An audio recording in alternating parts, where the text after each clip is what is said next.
front of the arm is a full window where you have to identify the biceps brachii. Okay, it has got two heads. See, short head and long head. The long head is lateral, so this is the laterally placed long head, and this is the medially placed short head. Nearby the short head, you get this muscle. That is coracoid. This muscle is coracobrachialis. That gets pierced by the musculocutaneous nerve. So as you can see here, this muscle is coracobrachialis, which is in conjunction with short head of biceps, and that gets pierced by the musculocutaneous nerve. Okay. So identify coracobrachialis because it pierced by musculocutaneous nerve. You identify the musculocutaneous nerve because it pierces coracobrachialis. Okay. Then here they can tie the biceps or the brachialis. They don't usually try the coracobrachialis. It's a very small muscle. Now see over here, this nerve, you see how it is the median nerve. First, because it is placed in the midline. Next, it has got two roots forming it. Okay, so this is the medial root, this is the lateral root. If you get hold of the lateral root and trace it above, you get the lateral cord of brachial plexus. From that arising, this is musculocutaneous nerve. If you get hold of the medial root and trace above, you get the medial cord of brachial plexus, from which this nerve is arising, that is going behind medial epicondyle. That is ulnar nerve. So ulnar nerve is frequently tied, and the usual side question is what is root value? That is C7, C8, T1. That is C7, C8, T1. Okay. Then over here, what else you find? See, in this case, usually we tie the radial nerve at the spiral groove. So this is the radial nerve. Okay. That is usually tied here. Okay. We usually tie the radial nerve at the back of the arm and not in the axilla. Then over here, what else you find? Another important nerve. See, so this is the radial nerve that is going to that side over here, and apart from that, so see over here, this nerve is the radial nerve. Okay, then starting from the same cord it arises. See, this nerve is the axillary nerve. Okay, that is going towards the deltoid. So this nerve is axillary nerve that is going towards the deltoid, and they may tie any of these five nerves: musculocutaneous, median ulnar, and then radial and axillary. Axillary is least commonly tied out of this. Okay, then in the front of the arm you get a very important artery that you can see here. See this thing. This is the brachial artery. So if they tie it in the middle of the arm, it is brachial artery. But if they tie it in the axilla, it becomes axillary artery. And they can ask the branches. So read the branches as a side question. Then over here what you get, you can find a vein here.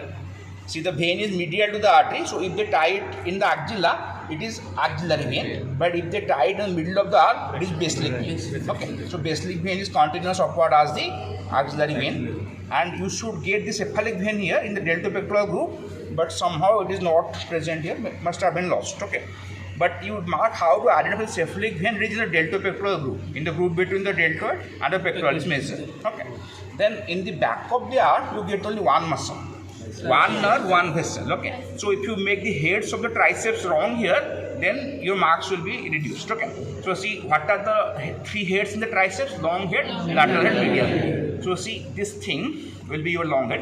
Okay, and the cot head is usually lateral head. Okay, so see, this is arising above spiral groove. In the spiral groove we can find these two things. So this is the radial nerve, and this thing over here, let me scoop it. This is the profunda brachii vessel. Okay, so above that lateral head, below that you get the medial head, that is deep to this side. Okay, so below the spiral groove we get the medial head, and when we tie the triceps, we tie two heads together, so that the answer to this spotting identification is triceps are not complete and not very single head or two heads. So the answer to spotting is triceps. Okay, and this is deltoid. You know, read everything about it because it can be asked multiple times in the grand viva. Okay, where you get the diaphragm short part and below diaphragm short part, and you know its clinical importance, intramuscular injection. Okay, and this is pectoralis major, this one is pectoralis minor. Okay, and see this muscle beneath which I can put my hand is this serratus anterior. Okay, and deep to that, this muscle that is attached throughout the subscapular fossa, it is subscapular. Okay. Then you know the cubital fossa, where you get cubital fossa can be a full window. See, the medial border is this, that is pointed teres. See, this muscle pointed teres is this much is pointed teres. That is ending in the middle of the forearm. Okay, and on the lateral side you get this muscle brachioradialis. In the floor above you get brachialis, below supinator. Okay, then what is the content? See, first this will be a median nerve, then this is the brachial artery, okay, this is the tendon biceps brachii, and here you get the superficial branch of radial nerve. Here you can get the two branches of radial nerve. See this thing over here, this is the superficial branch, and this is the deep branch. This is the deep branch, okay, it's a deep branch that is entering into the supinator. So this is the posterior introsus nerve, deep branch of radial nerve, this is superficial branch, and above that you get the main trunk that divides into two branches, superficial branch and deep branch. Okay, that much in the in the cubital fossa identification. Rest is theory we read. Then you go to the front of the forearm where you find the first superficial muscles of 5. You start from the lateral side, then go medial. Pointer teres, then flexor carpi radialis, then palmaris longus, then flexor digitorum superficialis, then flexor carpi ulnaris. So see, we have identified already the pronator teres here. So that is this muscle. Then this will be flexor carpi radialis. Then this one will be palmaris longus. Then this is flexor superficialis, and this one is flexor carpi ulnaris. Okay. What are the deep muscles over here? See, this band-like muscle is pronator quadratus. See over here, this band-like muscle over here, this much is pronator quadratus. Okay. Then you get towards the thumb going. This is the flexor pollicis longus. If I am stretching it, the thumb is moving. Okay. And then this bunch of tendons is the flexor digitorum profundus. Apart from that, you can mark here. See, this is the introsus membrane. This thread-like structure is anterior introsus nerve, and this thick structure is anterior introsus artery. Okay, so see over here. See this membrane over here is the introsus membrane. Okay, this white structure. Then this thread-like structure is the anterior introsus nerve, and this is your anterior introsus artery. Okay, any of the three can be tied, either membrane or the nerve or the artery. Okay, then in these days they are also going for the back of the forearm muscles. So here the main spotting is this. That is your extensor retinaculum. And what else you get here? First thing, the 12 muscles here. So describing them superficial deep, that is another thing. But identifying them, how you identify? You identify 9 muscles under the extensor retinaculum. Okay. So if you start from lateral to medial, first compartment muscles are these two: abductor pollicis longus, extensor pollicis brevis, out of which longus is lateral. Okay. Then you see these two straight muscles. These two are your second compartment muscles. These two are extensor carpi radialis longus, extensor carpi radialis brevis, out of which they get longus is lateral. Okay. Then see the third muscle should go towards the thumb. See this one. Okay. Can you find this tendon is going towards the thumb? So that is the extensor pollicis longus, third compartment. Okay. So that, see this tendon is here. See, if I am pulling it, it is getting straight. Okay. See, when I am pulling it, this is getting straight. So this is the extensor pollicis longus. Then you can find here multiple tendons, that is extensor digitorum. Okay. Then deep to that you get a tendon that is passing towards the index finger. Okay. So see, this tendon will be your, this thing will be your, see this thing, it will be your extensor indicis. Okay. So let me again pull it like that. So this is the extensor indicis. Then this one is going towards the little finger. Okay, so it is the extensor digitorum minimi, and this one is extensor carpi ulnaris. So you get 6 compartment, 9 muscles. The other 3 muscles are first supinator. So how to get that? Go to the cubital fossa, see the deep branch of radial nerve that enters a muscle, that is supinator. How to go to get the brachioradialis? Go to the cubital fossa, its lateral boundary is brachioradialis. And how to get the anconeus? Come to the back of the elbow. Okay, so you can find here a triangular muscle. See what I am marking with the forceps? This triangular muscle. Okay, that is the anconeus. This triangular muscle is anconeus.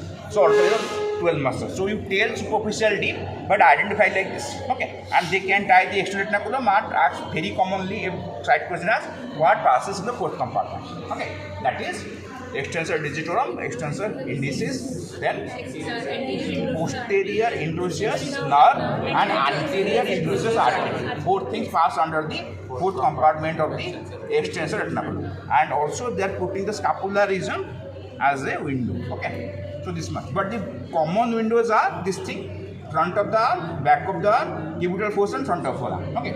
And another thing, they ask another window, sometimes, not always, radial nerve is spiral groove. So mainly remember what are the branches of radial nerve above the spiral groove, what are in the spiral groove, and what are the below the spiral groove. Okay, that is the upper end.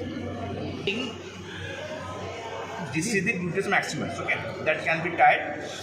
Then see, this is the iliotibial tract that can be tied and usually acts the attachment from ilium to tibia.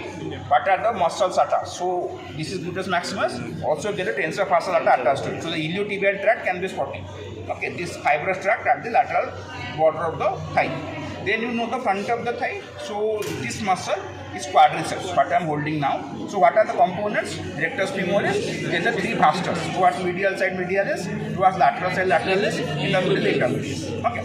Then you see over here, you know this muscle that is very common as sartorius. That is sartorius, and this is adductor longus. Okay. So this is the femoral triangle entered between the sartorius and adductor longus. At the base there is inguinal ligament, and the content they can be tied also. See, from medial to lateral side, it is vein, femoral vein, then femoral artery, then femoral nerve. But if you are anytime confused between artery and vein, because the positions may vary to repeated precipitation palpate. Thin wall vein, thick wall artery. Okay. And over here, see, this is the great saphenous vein that is caught in the middle. That is draining into the femoral vein. Great saphenous vein may be tied. This is a great saphenous vein draining into femoral vein. Okay. Then in the floor, there is first adductor longus, then pectineus, then iliopsoas taken together. Psoas means iliacus, but they are together called iliopsoas. Okay. Then see here in the medial compartment, see these three muscles. The longer muscle is longus. Okay. So this is longus. The short muscle is brevis, and this is magnus. Okay. See, front of the thigh can be window question or femoral triangle. Okay. And in the medial side, in the thigh medial compartment is also window question, where you get to see mainly three muscles: longus, brevis, magnus. Okay. And the nerve you can see here is the obturator nerve. Okay. Then back of the thigh or the hamstring muscles is a full question. So you see, out of what are the four hamstrings? Semimembranosus, semitendinosus, biceps, femoris, then adductor magnus. So out of them, only biceps is lateral, rest three are medial. Okay. So if it's lateral side over here, you can find. So this is the medial side. So the lateral side will be here. So here you see this muscle is biceps. Okay. Here you can find the long head, and this is the short head. This is the long head. This is the short head. Then on the medial side, what you get? See over here, you can find this muscle. Wait. This muscle that you see over here, semitendinosus, because it is in continuation with the longer biceps, and half of the muscle is like a tendon. Then this is semimembranosus. Okay. And see this muscle over here, this is the gracilis. That is another medial compartment thigh muscle. Okay. And see over here, you have already identified the magnus. So that is in the adductor magnus, the three hamstrings on the medial side, and see this thing is the sciatic nerve that divides to give the tibial nerve, and lateral nerve is common peroneal nerve. This tibial nerve is common peroneal nerve. You know the popliteal back of the thigh can be full window, and so is popliteal fossa. See, superomedially you get to see these two things: semimembranosus and semitendinosus. Superolaterally biceps femoris. Inferomedially there will be, see, out of these two heads, this is medial gastrocnemius, and infralaterally you find the lateral gastrocnemius, and see this muscle, okay, having a very short belly but really long head, plantaris. That is present superolaterally at the boundary of the popliteal fossa. And the structures, what are the contents? Main contents are, see, this is the tibial nerve, common peroneal nerve, then this thing. This is the vein, this is the popliteal vein, and this is the popliteal artery. Deepest structure is artery, then there is vein, superficial to that. The most superficial structures are the two nerves, tibial and common peroneal. And again, if you are confused in artery and vein, palpate. Thin wall vein, thick wall artery. Now coming to the back of the thigh, see what are the superficial muscles? You have already identified the gastrocnemius, okay, that is having two heads, medial lateral. Then the plantaris, and then this muscle is soleus. See, if you see the upper end of soleus, it is ending in an oblique line, that is soleal line. So above the soleal line, the muscle is popliteus. Below the soleal line, the muscle is soleus. Soleus and gastrocnemius is fused to form the tendoaceus. Then for the deep muscles, you have to resort to that mnemonic, and for that you have to go to the medial malleolus. At the back, just at the back of it, see this muscle is deep. What is the mnemonic? The Himalayas are not Dr. Sanadontus or whatever it is. So see, this is the immediately tibialis posterior. Then this thing will the see it is. See, past is your tibialis posterior, then flexor digitorum longus. Then see, you get the bunch of artery and nerve here. So that is Posttibial artery and tibial nerve. That is somehow not very clear here. But this is the flexor hallucis longus. This very deep, see over here, this very deep tendon, this one is the flexor hallucis longus. So mainly three muscles you can identify. The tibialis posterior, then flexor digitorum, then flexor hallucis. The artery and nerve are somehow not very clearly dissected here. Okay. Then coming to the front of the leg, that there you get the mnemonic. Okay. So first again you go to medial malleolus. First is tibialis anterior. Okay. This one is tibialis anterior. Then H, extensor hallucis, that is going towards the great toe. Then here is the branch of artery and nerve that is present here. Okay. So here you can find a thready structure, that is the nerve, deep peroneal nerve, and this is the anterior tibial artery. Then are not dry. So this is extensor digitorum and this is peroneus and torsius. This is peroneus torsius. Okay. The Himalayas are not right place. So see again, tibialis anterior, then extensor hallucis longus. Then here you get the artery and nerve. See, this is the nerve, the deep peroneal nerve, and it's the anterotibial artery. And this one is your extensor digitorum, and this one is peroneus torsius. Then you go to the last compartment of the leg, which is a full window, but there will be two muscles, longus and brevis. So the superficial muscle is peroneus longus, and the deep one, this is peroneus brevis. Okay, so the superficial muscle is peroneus longus, and the deep muscle is peroneus brevis. देखिए medial side type का है, ये जो part हाँ, this is the flexor retinaculum. Okay, between the medial malleolus and the calcaneus. Attachment what is passing on the street. Tom, Dick and Harry, I remember. What you remember? The doctors are not contra or whatever. X-rays and surface marking. That is 5 marks for that. So in surface marking, you get to choose a cheat out of many slips. So there one the point, one the line. Point like McBurney's point or Nazion or adductor tubercle. Okay, and the line is axillary artery. Okay, or the ulnar nerve in the forearm, or the parotid duct, or the intrajugular vein. So you have to tell the points by joining which you get the line. So that is 2.5 marks, and another 2.5 marks is for X-ray plate. The X-ray plate are of the main joints, like in the upper leg there is your shoulder, elbow, wrist. In the lower leg there is your hip, knee and ankle. So there, once you identify the bones in the X-ray, rest is theory. Joints में क्या question read a bit of carpal bones, like which one develops first, which one develops last, which one is smallest, which one is largest. Okay, and if PC form, if they will ask a bit about the sesamoid bone, what are the characters, what are other examples of sesamoid bone, which sesamoid bones are formed in which tendon, which muscle, like that. Okay, so read related theory, but you have ossification mostly read the theory, humerus and femur. Okay, rest ossification they don't ask. They sometimes may ask about the center of ossification, but not at the time exactly. But you read detail the ossification of humerus and femur, that can be asked. Sir वो line समझ में आया, वो line क्या बोलेंगे? अल्लर line मतलब वो लाइन मतलब see the surface anatomy can be a point, okay, like Nazion or the glabella or the suppose your McBurney's point. That's the point. Line means where you have to draw a line by joining some points. So line can be intrajugular vein or suppose parotid duct. So for that you have to put one line in front of one point in front of tragus, the second point at the medial line of the mouth, join that, you get a line. The middle third represents the parotid duct. That is what I mean by line. Okay. So point is a single point, line there are 2 to 3 points which you join to get the line, and you have to tell where to put these points. Sir XM external क्या सवाल पूछेंगे? क्या सवाल पूछेंगे मतलब एक बार तुमने joint में बोन्स आइडेंटिफाई कर लिए तो उसके बारे में कुछ ही पूछ सकता है. ठीक है, मतलब समझ लो शोल्डर जॉइंट है तो what type of joint it is, ball और socket. Give example of other ball और socket joint in the body. Then which is largest ball and socket joint in the body? Suppose it is humerus. What is the ossification of upper end of humerus? So when after the head, when lesser tubercle, when greater tubercle, when the fuse, like that. Okay. So once you identify the bones in the X-ray plate, rest is theory. Plantar aponeurosis, you try kora hone. Sole you can safely live. Sole and palm, at least you can safely live. Okay. If you examine the out of question or short of question, they may ask us palmar aponeurosis, plantar aponeurosis, but mainly they concentrate upon this not only in the window but also in the brand fiber. The same thing, front of the thigh, back of the thigh, middle compartment of the thigh, 3 compartments of leg.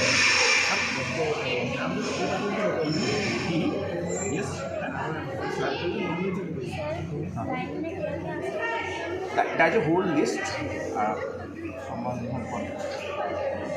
Okay, you please, I will send that to whole list of shortcuts around points and lines. चलो brain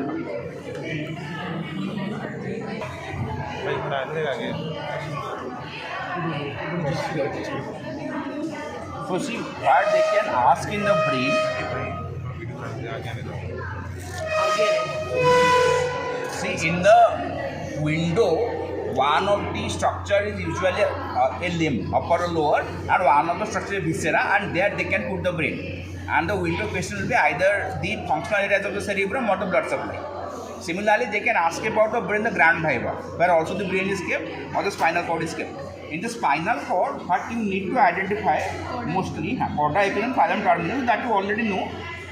So this is the phylum terminal, okay. And if the tie the usual as what are the parts? Phylum terminal internal, phylum terminal external. So the this thing phylum terminal will extend up to coccygeal vertebra, but the durameter gets finished at S2 level. So the part of the phylum terminal up to S2 is phylum terminal internal. Outside that is phylum terminal external. Then this is the cauda equina, the bunch of nerves. That is the last 10 pairs of spinal nerves which form the cauda equina. So this is what they can ask in spotting, and sometimes also they can put the spinal cord in the spotting and other length or the weight. Okay, identify the structure, that is spinal cord, or what is the length, what is the weight, like that. Okay, so these three spottings are, that is spinal cord, and spinal cord can be a window also. It can be a window, or you can be asked in grand hiva, where you have to prepare for the external picture, like what are the fissure, what are the sulci, okay, what are the processes of pyometer, that can be asked. Then in the brain, what they ask mostly, the corpus callosum is not very proxy. This can be proved, the corpus callosum. What they ask about it, what type of fibers these are. Okay, so see, these are there's a commissural fiber which join opposite hemisphere. That is first type question. Second is what are the parts? Rostrum, genu, trunk, splenium. See, always the anterior end of the corpus callosum is nearby to the pole of the cerebrum than the posterior end. So from this appearance you can tell this is the anterior part of the corpus callosum, this is the posterior. When they probe the corpus callosum, the first question I told you what type of fibers it is. Next is what are the parts? Rostrum, this angle is genu, this is trunk or body, this is splenium. Then you can also remember what are the fibers passing through it. Okay, through the rostrum, the fibers passing join the two frontal lobes. Okay, to the genu again, the fibers passing join to two frontal lobes that forms forceps minor. Then this part is trunk or body. Remember the mnemonic PFT. T for trunk, P for parietal lobe, frontal lobe. So fibers passing through trunk or body join the parietal lobe and frontal lobe. And this is splenium, join the mnemonic spot. Remember the mnemonic spot. A is for splenium, then P for parietal, O for occipital, T for temporal. That means the fibers passing to splenium join the parietal, occipital and temporal lobes, and the fibers passing to splenium which join the two occipital lobes is called forceps major. So the usual ask what is forceps minor, what is forceps major. And the applied part here is what happens if the corpus callosum gets transected. So that is not possible in real life, but it can be induced in experimental animals. And if you totally transect this corpus callosum, the condition is the split brain syndrome, where if you learn to do a task with one hand, you can't repeat that with the other. Okay, that is called split brain syndrome. That much you need to remember in the corpus callosum. And here see, now reading the whole brain is not very advisable, but always remember this central sulcus. Okay, so how to get that? First, it should be near about the midpoint, and you should be always able to define one sulcus parallel to it in front, one sulcus parallel to it behind. See, what are the conditions? This is not exactly the midpoint, okay, a bit behind the midpoint, but you should be always able to define one sulcus in front of it and one sulcus behind it. So what I have proved here is the central sulcus, and if they prove the central sulcus, they usually ask the question what type of sulcus it is. It is a limiting sulcus because it limits the motor area in front from the sensory areas behind. So it is an example of a limiting sulcus. Okay, so that is the central sulcus which they prove. Then see, in front of the central sulcus you get precentral gyrus, and behind that you get postcentral gyrus. These two areas can be proved because in the precentral gyrus you get area number 4, primary motor area, and the postcentral gyrus you get area number 312, that is primary sensory area. So they either probe this area or this one and ask what sensory area or motor present here and what is the Brodmann's number of that area. Okay, then here you see this is lateral sulcus, and here, see the lateral sulcus here gives rise to 3 ramus. Okay. So what you can find here, this is called anterior horizontal ramus. Okay. This is called anterior ascending ramus, and this is called the posterior ramus. So within these 3 ramus, the 3 areas. Nearby the orbit in front, pars orbitalis, then pars triangularis, then pars opercularis. Pars opercularis contains area number 44 and the pars triangularis contains area number 45, which are Broca's motor speech area. If they are damaged, the person cannot speak, cannot produce speech. Then see, this is a temporal lobe. Above that there is lateral sulcus. This is superior temporal sulcus. This is inferior temporal sulcus. Okay. So the gyrus are superior temporal gyrus, middle temporal gyrus, inferior temporal gyrus. On the lateral aspect of superior temporal gyrus, you get area number 22. That is Wernicke's sensory speech area. Okay. If it is damaged, the person cannot understand speech. He can speak. He can produce some words which have no meaning, but he cannot understand the speech. Okay, that is sensory speech. That is sensory aphasia or Wernicke's aphasia due to damage to sensory speech area. Number 22 located here, and the most commonly probed structure is here. That is visual area. Area number 17, 18, 19. 17 is primary visual area. 18, 19 is obstruct visual area. So these areas you remember: sensory speech area, motor speech area, primary motor area, primary sensory area, and the visual area. Okay. So this you read. And then, wait. So, in the base of the brain, sometimes the examiner asks about the interpeduncular fossa. So, see on this side, this is the interpeduncular fossa that is bound behind by the pons. In front, this is optic chiasma. On either side, lateral, this is optic tract in front. And behind this is cross cerebri. And what are the contents? These 2 egg-like structure called the mammillary bodies, and you get here the posterior perforated substance. So what are the content of the interpeduncular fossa? The 2 egg-like mammillary bodies and the posterior perforated substance. So see over here, this is the interpeduncular fossa that is bound in front by the optic chiasma, laterally anteriorly by the optic tract. Okay. Then this is the cross cerebri that is present behind and posteriorly, and this is pons that is present posteriorly. What it contains is 2 egg-like structures of the mammillary bodies, and behind that you get posterior perforated substance. So what are the contents of the interpeduncular fossa? The 2 mammillary bodies and the posterior perforated substance. The interpeduncular fossa, some of the examiners can ask, but again this is not a very common question. Now one thing they can do, they can ask you show how the different cranial nerves are coming out from the brain. So see, this is olfactory bulb and tract. Okay, so that is first cranial nerve, olfactory. Then optic nerve is present here. Then if you go to the cross cerebri, from its medial side will emerge third, and from its lateral side fourth. From the pons, fifth. From the pontomedular junction, see the medulla is missing here, but if you see the pons below the medulla, at the pontomedular junction, what will come out?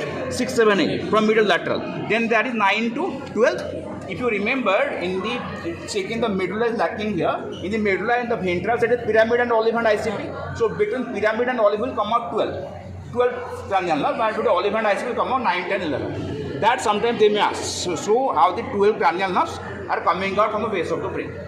Okay. But the main question is central sulcus and the area. Sensory speech, motor speech. Primary sensory, primary motor. And that occipital lobe visual area. That is usually asked. Okay. So rest theory you can read. And corpus callosum, that can be proved in the spotting. Okay. And in the cerebellum, what they do, they usually put the cerebellum as a spotting. The question is identify the structure, that is cerebellum. Then the side question, name the deep cerebral nuclei, DEFG, dentate emboliform fastigial globus. Dentate emboliform fastigial globus. So from the from the brain you get limited questions spotting, but again in the window they can ask the functional areas or the blood supply. Okay. Again the same circle of Willis can be asked. We can ask so what are the arteries supplying the 3 different phases of cerebral hemisphere. That came as a long question. That can be asked in Viva. Okay. So this much in the brain, and for the last 2 to 3 years, brain has not come into spotting. It is only put either with the limb in the window or it is put there in the grand Viva. Okay. So don't spend much time for brain. Only read the fundamentals. This C-shaped thing is duodenum and this is pancreas. So read at least the outline, like what are the parts of duodenum, what are the length of each part. Okay, where is the papilla, vector, So, but again, pancreas, what is the main pancreatic duct called? What is minor pancreatic duct called? So that is only outline you read. And the heart,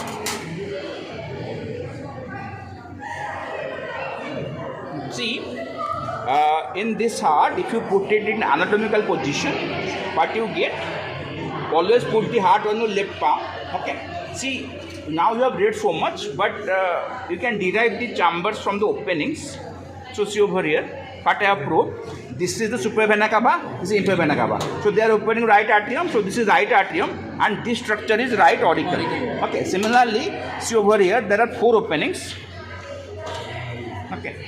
So these are the 4 pulmonary veins, and they open left atrium. So this is left atrium, and that is displaced behind. Okay. Then see over here, this is pulmonary trunk that is arising from the right ventricle. So the remaining structure is the left ventricle from which comes out the outer. Okay. So how to put the heart in position? Just like this. Don't put it on the base, put it on the inferior surface. So this is apex, where you get the left ventricle only forming it. Opposite, where you get the base, where you get the 2 atria, right and left. 2/3 by left, 1/3 by right. Then this is the sternocostal surface. How is it contributed? It is contributed by right auricle, right atrium, right ventricle, and left auricle, but not the left atrium. That is displaced behind. And here 2/3 is right ventricle, 1/3 is left ventricle. Okay. Then see over here, what I am putting on my palm is the diaphragmatic surface, where you get the 2 ventricles forming it, left and right. 2/3 is left, 1/3 is right. Okay.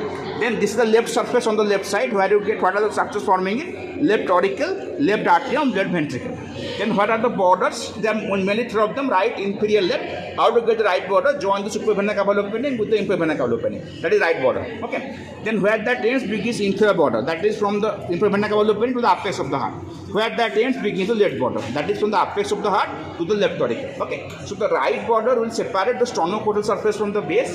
The inferior border will separate the sternocostal surface from the diaphragmatic surface, and the left border will separate the left surface from the sternocostal surface. Okay. So that is the basics. Then they can tie either the ascending outer or the arch of the outer or descending outer. And after branches are the side question. So what are the branches of ascending outer?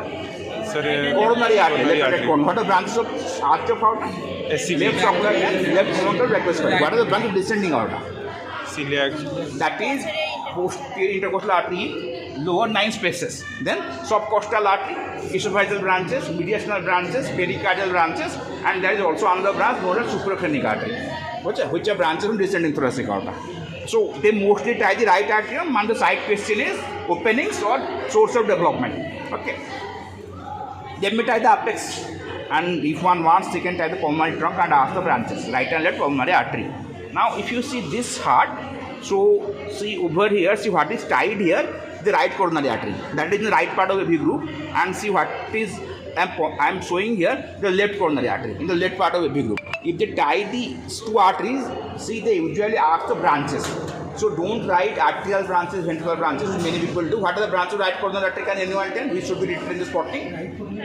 Right coronary. Right coronary you can write, then Right marginal. right marginal artery you can write. Then posterior Distal artery you can write. Posterior inter. And posterior interventral artery. And if they tie the left coronary, the usual side question is what are the branches? And there are 2 of them: circumflex, left circumflex, and anterior interventricular artery. But read the artery supply, at least the branches and course of that artery, which you can be asked in, if it is in Viva. Arteries. See, what is tied here is right coronary artery. Okay, and what you get here, the left coronary artery. Okay, so that is left coronary artery on the left part of the V group and right coronary artery on the right part of the V group, and this is anterior interventricular branch of the left coronary. This is the circumflex branch, the circumflex branch of the left coronary. Okay. Or so Development. what else? Sorry. Development also you can also. Development they can ask right atrium, but you should be having, see, reading 100% is not possible, so some of the residual can help. Let me see if it is here. This structure over here, this collapse structure, this is the coronary sinus that is present at the back of the AP group on the left side. Okay. They usually are the tributaries, which are great cardiac vein, middle cardiac vein, and the small cardiac vein, oblique vein of left atrium, and posterior vein of left ventricle. Sir, interior of the heart आएगा. कोई नहीं पूछते भाई का cut नहीं पूछते भाई बस एक्सटर्नल पीछे ब्लड सप्लाई हो सकता है तो ट्रांसवर्स साइनस ओब्लिक साइनस या ज़्यादा तुम्हारे जो 40-50 स्टूडेंट होंगे तो किसी भी टीचर के पास जाओगे तो वो भी 5 से 7 मिनट देगा ना, वो तो दिन भर तो नहीं पूछेगा. So you will ask some questions. If you answer majority of that, you get 2 marks. If you fail to answer majority of the question, you get 12 marks. कोई तुम्हें डिटेल नहीं पूछेगा. But there are some paid questions from each exam. Okay. उसको बस detail नहीं पढ़ना है, relation वगैरह मत पढ़ो, किसी को याद नहीं रहता. उसका मतलब मेन पैंकेट तो क्या बोलते हैं, माइनर पैंकेट क्या बोलते हैं, हाउ ओपन पैंकेट पार्ट्स डेवलप पैंकेट इज वर्क, मेजर पैंकेट इज वर्क, दैट another पैंकेट I mean the outlines में.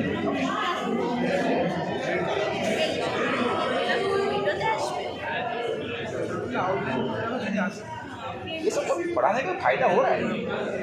दिखाने theory they can ask, but see fasting, this is the cardiac end, this is the pythoric end. Okay, this is lesser curvature, this is greater curvature.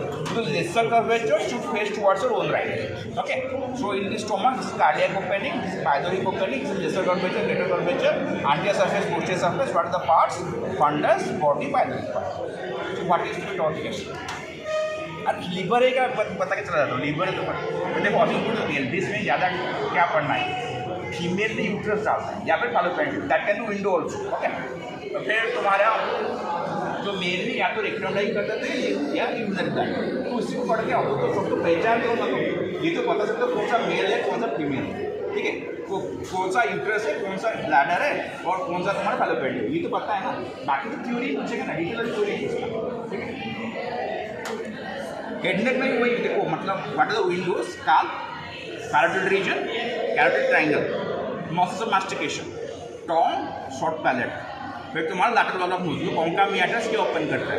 ठीक है, उसके बाद कभी कभी फैरिंग्स डालते हैं, 3 साल से नहीं डाला, और लारिंग्स से कभी नहीं आया. ठीक है, फैरिंग्स वाले इतना इंपॉर्टेंट नहीं है, तो विंडो कौन दो.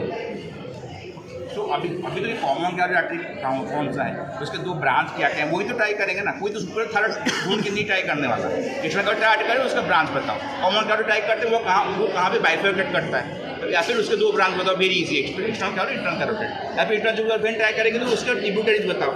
ऐसे ही पूछेंगे. ठीक है, तो in head neck and pelvis the identification is very less, but main thing is theory. Now can to identify the psoas major muscle, that is all they will tie. Then they can answer theory, origin, insertion, like that. Can to identify the internal iliac and its 2 divisions, anterior to posterior division. Can to identify that external iliac. Once they tie it, the rest is theory. Okay. Liver होगा तो कोई चीज़ difficult है, कोई हाँ भाई liver पता चला रहा है. 2 lungs to identify, right lung, left lung. Okay, apex, base. The anterior border should be towards the front and should be surfaced. Okay, and the hilum should be medial. So this is the right lung because the narrow apex is above, broad base is below, hilum is medial, and the surface border anterior. If I am holding it on this side, 3 conditions are satisfied that the upper end is there, apex narrow, base is broad, this is medial, but see, surface border will be posterior. So this is right lung and this is left lung. I can't put it here like this. Okay, so right lung and left lung. Okay, in the right lung, see what is above the apex? The cervical pleura. What is above that? Supraphalangeal membrane. What is below the base? Right lobe of the diaphragm. What is below that? Right lobe of the liver. Okay, then you see this is the postal surface. What you get here the ribs. How many ribs? Upper 6 ribs along mid-clavicular line, upper 8 ribs along mid-clavicular line, 10 ribs along scapular line. You can see the impressions of the ribs here.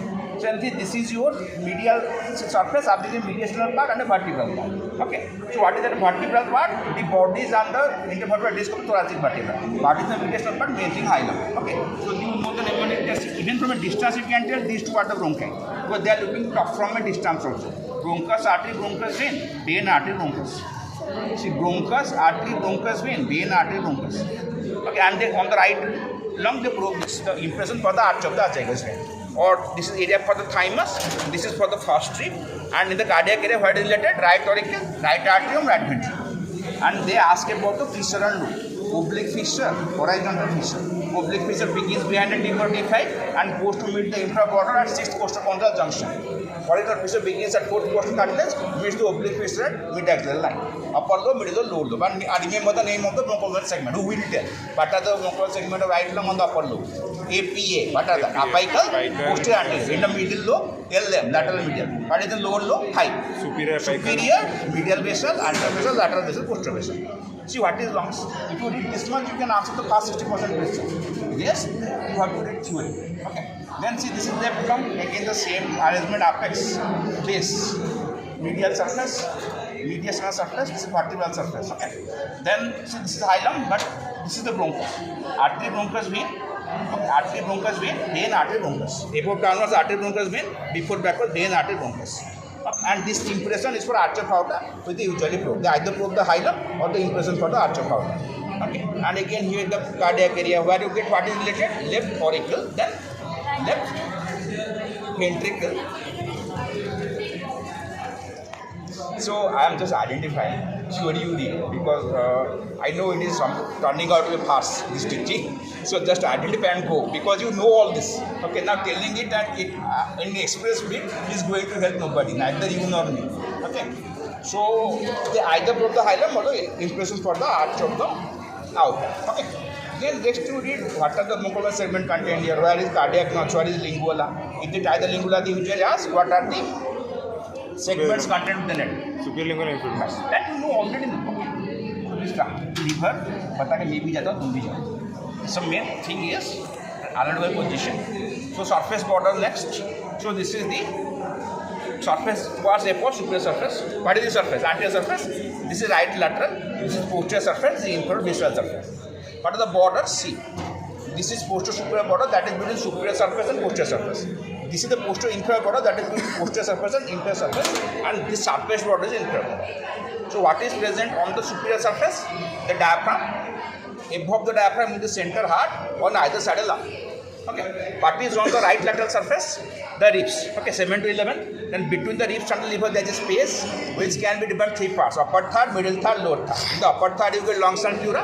In the middle third there is only pleura, no lungs. In the lower third, lower lungs, no pleura. What is on the anterior surface? Right side, right posterior margin. Left side, left posterior margin. In the middle, G4 process. What is on the posterior surface? Start from right, go to left. Tibial area. What are the boundaries? At the apex, right triangular ligament. Above, superior coronal ligament. Below, inferior coronal ligament. And at the base, inferior vena cava. Then next to the tibial area, the inferior vena cava. This is caudate lobe. This ligament is ligamentum venosum. Okay. And this is the esophageal impression. What you see in the inferior surface? See from the left to right. What you get over here? This is the area for the stomach. This is the fissure for the ligament of teres hepatis. This is the quadrate lobe. This is the gallbladder. Okay. Then on the quadrate lobe, there are three impressions: upper, middle, lower. Upper one is for the lesser omentum, middle one is for the pylorus of stomach, and the first part of the duodenum. Lower part is for transverse column. Then just next to the gallbladder, this is the area for the duodenal impression, that is the junction of first and second part of duodenum, and this is the area for the right coliflexor, and this is the area for the right kidney and right suprarenal gland. This is porta hepatis. You know what passes through it? Read it. And this is tuberomental. Both tuberomental and this porta hepatis are on the inferior surface, and this is gallbladder. What they ask about it, you must be knowing. I told many times. Parts, volume, or they can ask the artery, vein, duct. Everything is cystic. Cystic artery, cystic vein, cystic duct. Cystic artery is a branch of right hepatic. Cystic vein drains into portal vein. Okay. So see, everything is there. Okay. This one, where the many bunch is present. Okay, they probe the porta hepatis. What is passing? What is passing the porta hepatis? Sir वो porta hepatis hepatic artery Before backward duct artery vein. Duct is hepatic duct. Artery is hepatic artery. Vein is portal vein. So you know all everything. What is the use of teaching now? Okay. And ask him for all the videos. The whole year he has recorded all my videos. What are the boundaries? This is just like a triangle. Ligaments, you tell me, what are the false ligaments? Then right triangular, left triangular, then coronary, supernary, then lesser omentum. So this is the falciform ligament. This is okay. The lesser omentum is attached along this L-like area. Then from this right lobe begins right triangular, goes to diaphragm. From this side, left triangular. And here I have told you the coronal ligament. Superior layer goes from liver to diaphragm. Inferior layer goes from liver to kidney. Okay. and two ligaments are two. Name them. Ligamentum teres, ligamentum venosum. This is ligamentum venosum. This is a place for ligamentum teres separation. Okay. See, bare area structure. এইটা bare area. মানে তারা কোন খালি সেই গোটিয়ে part দেখি মানে এটা bare area just like a triangle. Upper part is bound by the superior coronal ligament. Lower part by the inferior coronal ligament. On the right part, which is the apex, you get the right triangle. On the base, you get inferior ligament. So see, you can find here a membrane. So that is a dark, and in between the two dark areas, you can find a clear area. That is the bare area, because that is without this membranous peritoneal cover. Okay. How many of them you have loaded on YouTube? These videos? 2-3 only. 2-3 only. You have given my name. हाँ yes sir. I am famous.